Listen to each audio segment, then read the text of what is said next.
গাছ মোটা করার জন্য যে যা যা প্রয়োজন, আসলে একটি গাছে একটি বাগানে কিন্তু নানা ধরনের সমস্যা থাকতে পারে। যেমন কমতি কিছু সারের মধ্যে, হয়তো কিছু মাটির মধ্যে কমতি রয়েছে, বা কিছু গাছের মধ্যে কমতি রয়েছে, কোনো কিছুর মধ্যে আসলে না জেনে না শুনে একটা কাজ করা ঠিক না। তো বন্ধুরা, আপনাদের যাদের যাদের প্রয়োজন, খুব প্রয়োজন, গাছ মোটা করার জন্য খুব প্রয়োজন, একমাত্র তারাই আমাদের সাথে যোগাযোগ করবেন। এমনকি একমাত্র তাদেরকে আমরা বাগানে গিয়ে, তাদের সরাসরি আমরা তাদের বাগানে গিয়ে আমরা সেই ট্রিটমেন্টটা বলে দিয়ে আসবো। এমনকি আমাদের ট্রিটমেন্ট বন্ধ চললে আপনাদের গাছ 100% মোটা হবে। আসসালামু আলাইকুম ভিউয়ার্স, কি অবস্থা সবাই, কেমন আছেন সবাই? আশা করি সবাই ভালো আছেন। কৃষি দিবানিশি 2.0 ইউটিউব চ্যানেলে জানাচ্ছি আপনাদের আন্তরিক শুভেচ্ছা ও অভিনন্দন। প্রতিদিনের মতো আজকে নতুন একটি ভিডিও নিয়ে চলে এসেছি। আজকের ভিডিওর টপিক হচ্ছে পেঁপে গাছ আমরা কিভাবে মোটা করব। আপনার স্ক্রিনে একটি গাছ দেখতে পাচ্ছেন বন্ধুরা, এই গাছটি কি পরিমাণ মোটা। আমার বাগানের প্রত্যেকটা গাছই এরকম মোটা।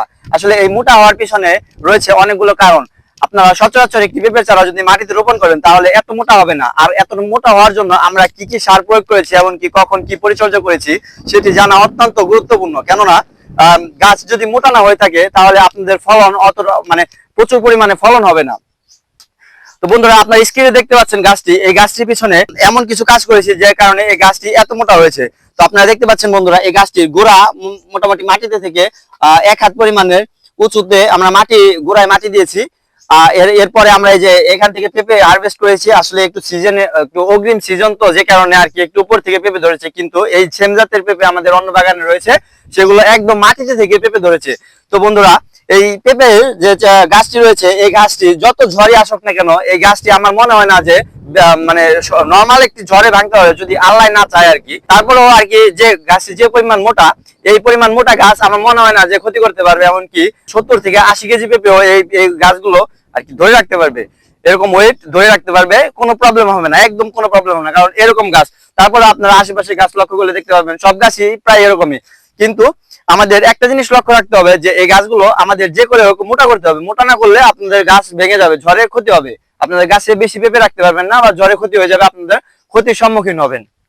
তো বন্ধুরা, গাছ আপনারা যদি মোটা করতে চান তাহলে আমাদের কাছ থেকে টিপস নিতে পারেন, আমাদের সাথে যোগাযোগ করবেন। আমরা আপনাদের বাগানে গিয়ে আপনাদের গাছের মাটির কি প্রবলেম সেটা আমরা যাচাই বাছাই করে আপনাদেরকে কিছু ট্রিটমেন্ট করব।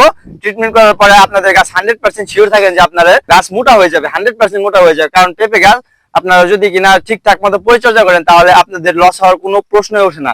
যদি গাছ নষ্ট হয়ে যায় তাহলে আপনাদের ফলন দিয়ে যাবে এই যে জাত রয়েছে। আর আমাদের চারার মোটামুটি 1-1.5 মাস পরে চারা ফালানোর প্রসেসিং এর কাজ চলতেছে।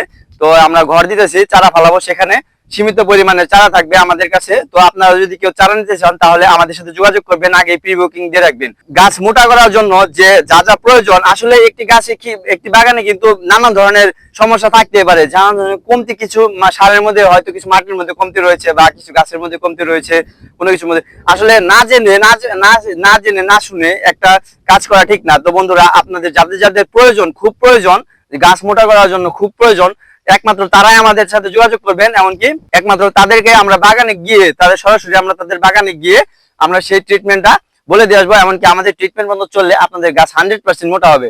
Thank you for watching this video. দেখা হবে পরবর্তী কোনো ভিডিওতে। কৃষি দিবানিশি 2.0 ইউটিউব চ্যানেলকে সাবস্ক্রাইব করে পাশে থাকবেন। ধন্যবাদ বন্ধুরা।